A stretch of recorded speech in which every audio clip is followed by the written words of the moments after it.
Welcome to part two of this episode. We will begin with a song to set the space and then continue where we left off last week.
I'll be really interested in any advice that Azriel or Samael have about working with these ancestors, because I've had friends that have had ancestors come in their house and things kept breaking. Like their refrigerators and things like that kept breaking, and the personality of the individuals was so strong that they were kind of coming in and trying to take over and do it their way. And so they felt this heavy, like kind of pushed around by Aunt Bertha kind of thing, who's like, get out of the way, let me show you how to take care of yourself, you're not doing it right, kind of thing. Aunt Bertha was probably like that in life. Yeah. Yeah, exactly. She was like that in life. And so it was like trying to figure out how to listen to them, because a lot of these I know were very strong personalities when they were embodied, and were very like, I'll make him move, like I'll make him do it. They were strong, and that's how they got through life. They were Yeah. strong and they were loving at the heart of it. But it's like, am I sort of inviting a giant family reunion where everybody has their strong personality of like, And they're all everybody living has an there. opinion, a very strong opinion of how this needs to go, Mhm. mixing in with it? Or is there a way of setting up that relationship that can make it so that it's a mutually beneficial thing? Because I realize too that sometimes there are those that really want to be involved, but they also want to sort of be a little bit more in control. And, Yes. we don't need a whole lot of power struggle there. If you want, we can cast again and ask. Sure. It's up Yeah. to you. Yeah. Yeah. Let's ask, what is the healthiest? Because I do realize, just even with Samael talking about with aspects of the divine and all these guides that come in, it's like everybody wants to be heard. And I remember Samael a few podcasts ago cautioning us against being like, okay, everybody gets a say, everybody Yeah. gets to work with me, because there are so many coming in, even divine guides, that it's like, all right, we can't kind of listen to everybody. So yeah, it's like how to safely work in that way. And then too, if I'm going to be advising others on this, how to Yeah. help others be able to establish what is a Boundaries. safe way of working to ensure that you're not now just in the middle of this just big family event and everybody's odds, because they may not all have the same opinion either. Yes, But very and I much so. recognize there's, people evolve, they go back to their remembering, and they're coming at things from a different perspective too. So Yeah. Awesome. Okay, so we're going to do this again. I have removed the Grandpa Lyle bone and the fox bone because now we want to know more about boundaries. And Samael has invited me to pop this little Lilith charm in, right? I have never read with this before, but he would like her in the mix. So we're going to put that in and see what happens. All Um, right. Usually I just leave it around like as a little, because I like it, little talisman. But we're going to pop Lilith into the mix today because Ooh, he's angel instructed me rush. to do that. And we'll see what happens. So, how shall we frame our question this time? I guess we should say, how should ancestor communication go forward so that it is in everyone involved's highest good? Does that sound okay to you? Maybe what is the most advisable and safe way to move forward with ancestor communication that is in the highest good of all? Okay.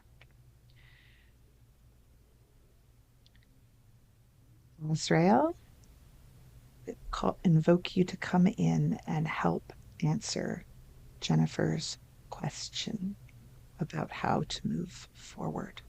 What is advisable? And the bones fall. Ooh, all right.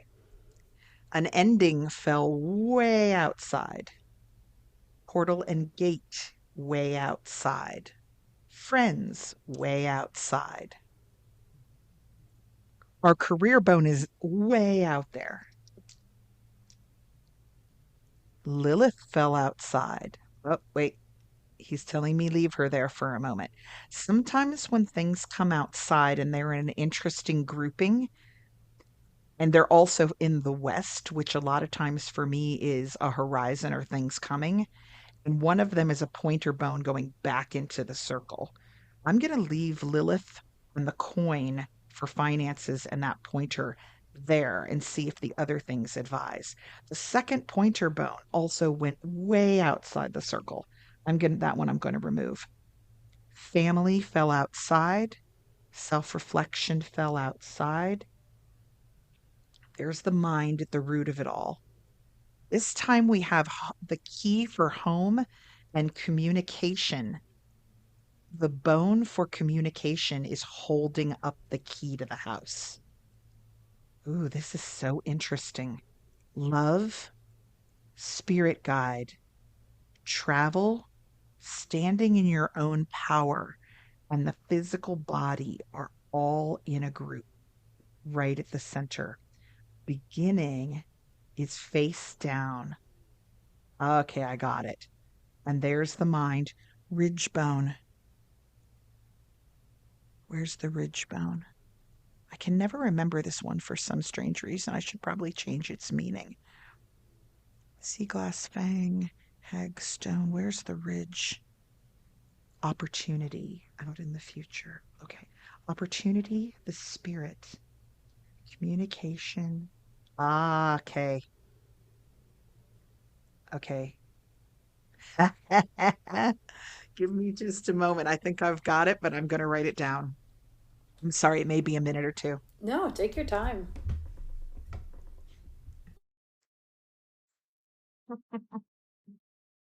All right, we've got it. All right. Okay, Here it comes. here we come. Oh, before I forget, in case I touch a bone, photograph, photograph, photograph. Okay, so this is what this one has. The very base of our circle, we have the bone for the mind all the way on its own. The mind is at the root of it all. You get to decide who you want to call and when. You control who you hear and if they get heard. So you have all the power in this situation, right? They want to make their opinions heard. They want to be noticed. They want to be recognized. You don't really want anything from them, but you do have the power to turn your attention away from them if they're not being polite, right? So, whereas when they were embodied, they could, like they the ultimate thing is that you, if you want to communicate with them, have all the power that you want because it reminds me of Vika talking to Sorsha in Wildwood, and she was talking about what, you know, Alex forgets to tell you where we're going. And she says, what do you do if he says, oh, don't worry about it. I'll just take care of it. She says, you stop your horse. What does he want most in the world? He wants to be seen as a gentleman and he wants to get you west. If he doesn't behave himself and share his plans with you, you stop your horse. In doing that, you're reminding him that he is not being a gentleman and you're preventing what he wants to do most, which is get you to the West Coast. And then as soon as he says, whoops, she's like, he'll figure it out. As soon as he says, whoops, I'm so sorry, let me share my plans with you, now you're ready to move forward together, right? You have that same power in this situation. They are no longer embodied and want to help. They want to be part of the family and seen as part of the family. They want the wisdom that they have accrued to be heard and utilized by someone.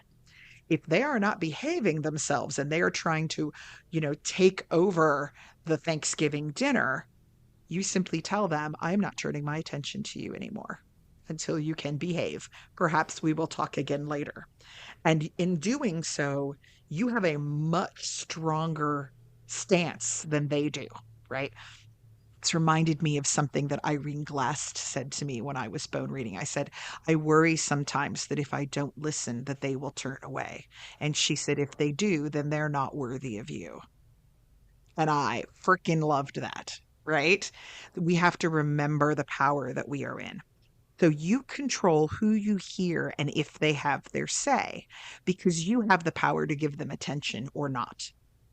And what the bones recommend is start with just Grandpa Lyle.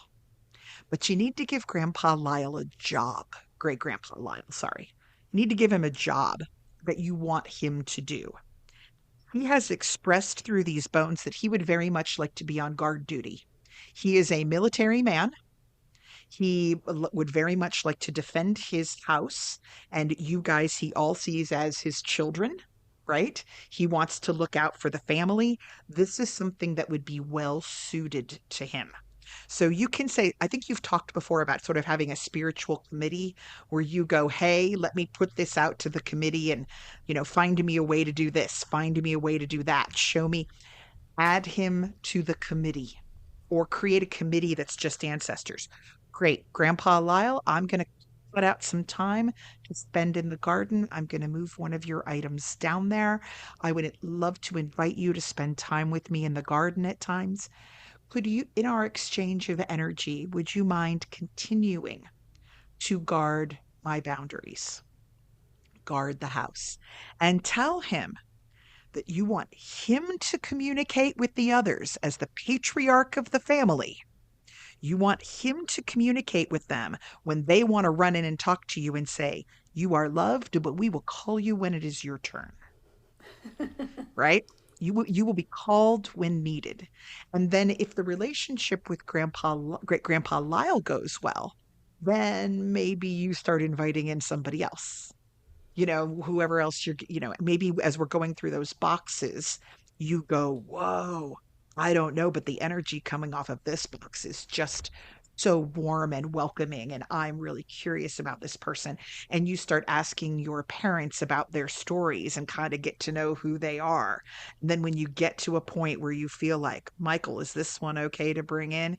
Could this be beneficial? Then you let Grandpa Lyle know. We have another seat on the committee. We are looking for why. We would like to hear what she has to say. But you are an exclusive club here. And Grandpa Lyle can be beneficial in helping them to slow their roll, calm themselves down. We know you want to be heard, but we are inviting you. And if we are inviting you, then you better be a good guest, right? Or you will be uninvited. I know that at times you have had family members come to visit who were not necessarily great guests. So, and you tend to go, oh, they're guests. I need to give them whatever they want because you are a wonderful, good, giving, generous person. With these guys, you're going to have to be a little bit more, no, no, no, no, no. Your feet aren't going to be up on the sofa. You are not embodied, and I don't have to deal with your physical form. I can push you off if needed. I don't have to feed you. I don't have to do your laundry. I don't have to drive you anywhere.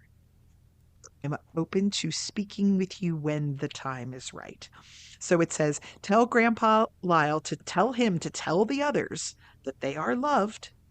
They will be called on when needed. And they all know who he is because they're all his relatives, right? So, and there's definitely, even in those structures of, well, I'm in charge, there is respect for the patriarch of the family, which it sounds like is definitely a role of his. The bones say you have absolute control over this situation, but you have to claim it, right? So don't go into it if you're not utterly convinced that you have control. Now, Samael wanted the Lilith charm in, and even though it fell outside the circle, it's coupled with coin, and one of the pointers pay special attention to this. The coin, Lilith on the horizon. The more that you can do this, where you say, these are my boundaries. Grandpa Lyle is helping me with it.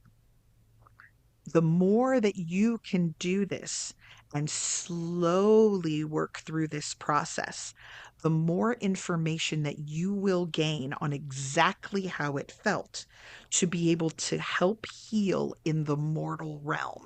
In this case, the coin is not your finances, it's the mortal realm. In a tarot deck, it is the pentacle, the coin, right? Things that happen here. So this is a spiritual thing that you would be doing. The information from it is something that you would be able to use to guide others in this realm to help them understand what is a good and beneficial way to have these relationships. And then the self reflection, which is sitting way up here by opportunity, says self reflect on, do you have any self defeating practices when it comes to crowd control that you might want to work on before you go into this? If you are, I know I tend to be too nice. I don't want to rock the boat. I want everybody to be happy. I want them to think that I'm the best hostess ever. And I will beat myself up for days if they don't think that. These guys don't have bodies. So applying the too nice in this situation may have you end up with great grandma Bertha wanting to tell you how to make your macaroni and cheese. You probably don't eat macaroni and cheese. You eat much healthier than I do, but We you know what occasionally I have some mean. mac and cheese. But you can actually assign great grandpa Lyle and other entities to help with crowd control and to pass. I very much want to honor my ancestors. Could you pass this on? Right? We're going to be going through your things and spending time with your energy. We hope you enjoy that. Grandpa, great grandpa passed that on. Right? You are not invited to haunt my house. You may not show up uninvited when I am in the middle of a session with Michael and hijack the whole thing for your own voices. You may not do this. I, however, will go spend some time trying to move some of your items into my daily life or find people who would appreciate them. I will scan all of your photos into a document so that we have them for posterity and my daughter can look upon your faces as she grows. All of these things are things that you give them. That energy exchange just needs to come back to them, that they need to be good guests. Yeah, that's super helpful. I think that's really, really helpful. And I think, yeah, there are times when I lose sight of I really am in control here. Like I can say this and it must be honored, that they can't, in physical life, you can say, look, don't walk over here. This Yeah. is my space. And the person can still walk right over there and stand right in Yes, front of they your can do it face and yell anyway. in it if they want to. And it's like, you can kind of hold your ground as much as you can, but physically, they can still physically overpower. But it sounds like in this energetic spiritual realm, when you claim your space, and this is my space, and I know we've heard so much in the last week or two from Samael about I stand in my divine power. Yeah. And this is who I'm inviting in. No one else is coming in, or declaring things. It sounds like declaring that in the energetic realm, which we know really, I mean, I know this, like we've been talking about this forever, but somehow when it comes to disembodied family members, it somehow went out the window in my mind. The idea that I could still claim this with people that are both family and I knew in this physical embodiment and are no longer in the physical body, Right. that there can be the same kind of boundaries set and respected. And it's hard to do. I mean, I'm terrible at it. Like you are, when I fall into the too nice category all the time, Oh, me and too. it's a condition of how we were raised. It's people pleasing. And we know in our brains that, oh, I shouldn't do that. But it's really hard to just go, no, in real life. That word no is so hard to say. I'm finding it easier as I get into to be an older woman. There's a little bit more no coming out, with respect, no. With gratitude, I can't. This is no longer on. I cannot hold this on my plate. You hold all the cards here because what they want is to be, they would love their items to come out of the closet. They would love their photographs looked at. They would love to have something moved down to the garden. They want to be part of the family guarding the boundaries. You know, they want to help. They love you all. You're their family. You are the result of what they did in their life. And so to be able to be included in that, I think they're probably going to behave a little bit better. And if they don't, then they're not invited to the next dinner. Yeah. And they would very much like to be invited to the next dinner. Yeah. Yeah. So, And yeah, that's amazing. And it's interesting because there are a number of different family lines, but oddly, my dad's side of the family feels a lot stronger in all of that. And maybe they're just the ones that are most stepping forward. But I'm guessing they're all still larger family to where, he's not necessarily the patriarch of grandmother's family, but, right. you know, in this sort He of is sense, a patriarch. Yeah, he he's can going to be be respected. kind of seen that way and Yeah. holding that space. It was interesting because one of the things that happened to me was as different family members passed on, because I had an archaeology background, there was a time period over a decade ago where family trees kept showing up in the mail. They were little fragmented family trees people had written on computer paper or that they had, photocopied from somebody else's family tree. And they all just thought, oh, we're cleaning through so and so's stuff. You are the best place for them. You like history. And I ended up with a stack of them in the basement. And it wasn't until COVID hit where I couldn't go anywhere and I was only teaching on Zoom for a couple of hours a day that my life slowed down enough that I went, well, wait a second, let me pull those things out of the basement and see what we've got. And that was the first time that I discovered that I had Scottish heritage. I didn't know. I thought I was like 95% German with the odd Irishman thrown in. And that was when it hit me as I was going through these trees and I was like, the heck? What are all these place locations in Scotland? Where did they come from? And I didn't know anything about Scottish history. I mean, I would have bet if you'd said, ever heard of William Wallace? I would have gone, yeah. And if you'd said, who was he? I would have said, embarrassingly, I have no idea. And then it was diving into that history that brought about the writing of my novels. Because once I went into them and I found out the stories of who they were and where they grew up and what they did, I remember the first time I was typing their names into ancestry.com and one of them came up and it said occupation border reaver. And I thought, what the heck is a border reaver? And I Googled it. And it was like, you basically have a land pirate here, right? And then I went, well, that's a story. And so taking the places that they were born and died and looking into their stories brought about, I have three Alexander Scotts in my family tree. That's how my main character got named, is I have ancestors that were border reavers that had his name. And so it opened up a whole new world for me. I mean, I ended up quitting my job and now I'm on a podcast with you and my entire life changed and I went to Scotland. and walked where they walked and said their names outside of the places that they used to reside and looked at the landscape that they looked at. And it changed how I saw myself. It changed everything about my world.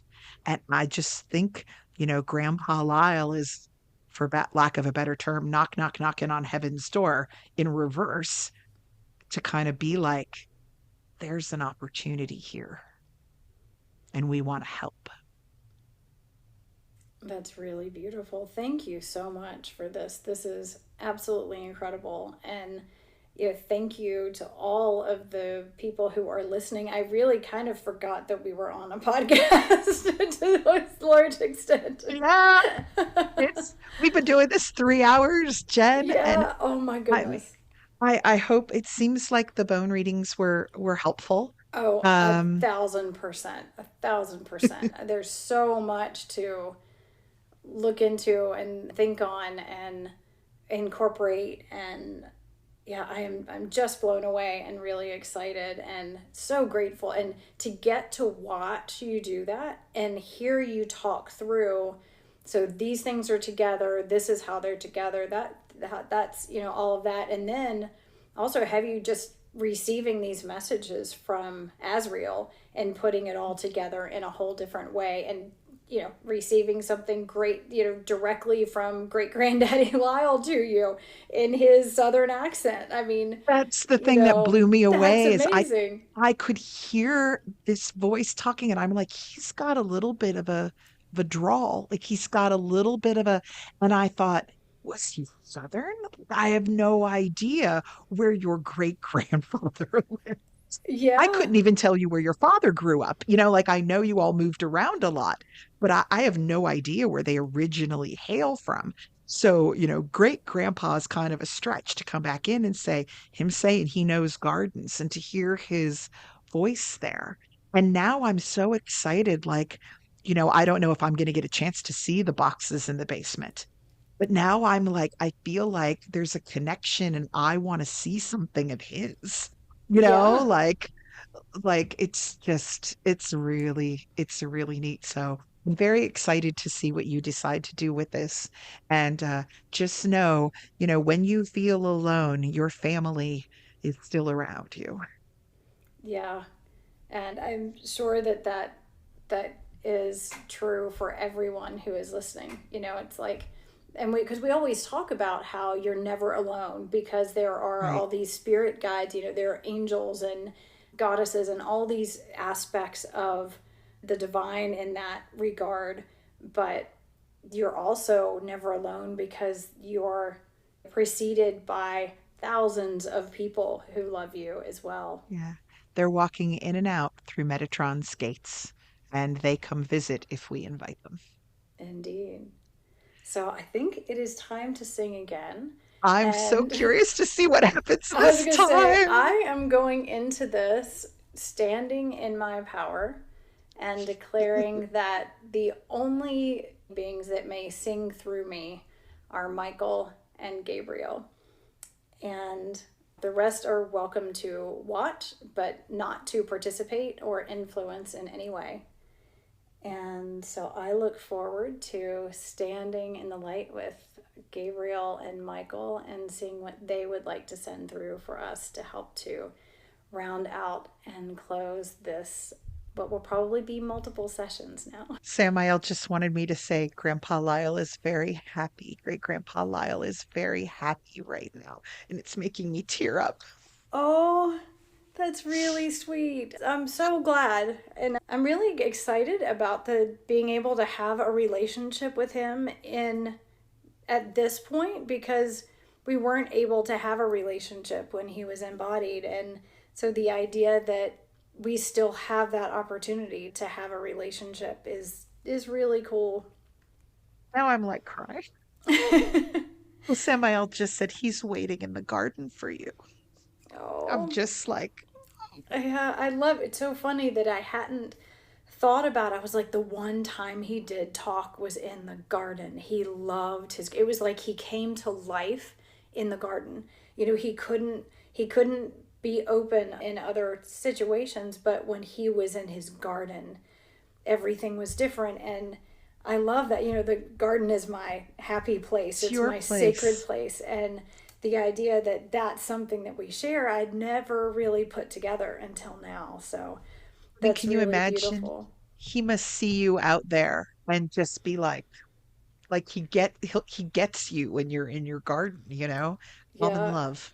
And I'm sure that he does feel like they need some help out there because the garden has gotten rather overgrown in a lot of areas, which I kind of like because it's wild. And now there are birds Yes. nesting in it and there are little bird eggs in some of the garden beds because, of neglect, really. But then it's really special and there's a wildness in it too. So I'm sure he's like, you need some help. Things are getting out of control.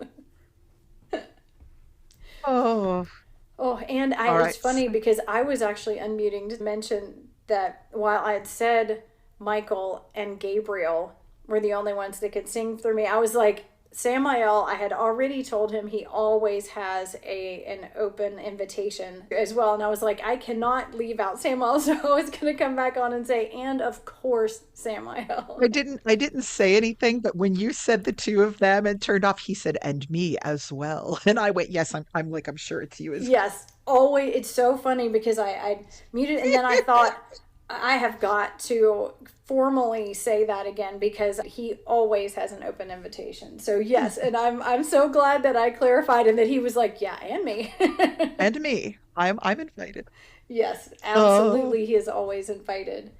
Um, especially when you started it off with I stand in my own power. He's not going to horn in unless he knows you want him there. yeah, So, I was like, I need to make yes. sure that that is very clear. All right.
Just a little closing note from a certain seraphim.